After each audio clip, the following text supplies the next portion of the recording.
নেত্রকোনার দুর্গাপুরের ১৮৬ বছর পুরনো ঐতিহ্যবাহী কুমার দ্বিজেন্দ্র পাবলিক লাইব্রেরির জায়গা উদ্ধারে ভেঙে ফেলা হচ্ছে উপজেলা আওয়ামী লীগের দলীয় কার্যালয়।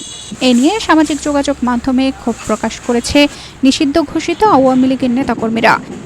১৩ জুলাই থেকে ভেকু দিয়ে উচ্ছেদ কাজ শুরু হয়। বুধবার দুপুর পর্যন্ত কার্যালয়টির প্রায় অর্ধেক অংশ ভেঙে ফেলা হয়েছে। একমাত্র স্মার্ট সিটি বসুন্ধরা, আধুনিকতায় এক ধাপ এগিয়ে।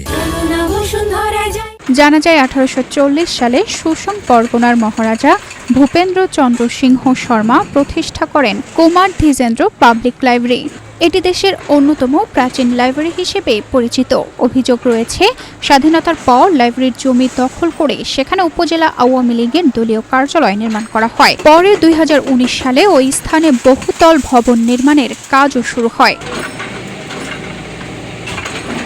সম্প্রতি লাইব্রেরি পরিদর্শন করে স্থানীয় সংসদ সদস্য ও deputy speaker barrister Kaisar Kamal লাইব্রেরির জায়গা উদ্ধার ও সংস্কারের নির্দেশ দেন। এরপর পরিচালনা পর্ষদ গঠন করে প্রশাসন অবৈধ স্থাপনা উচ্ছেদে অভিযান শুরু করে।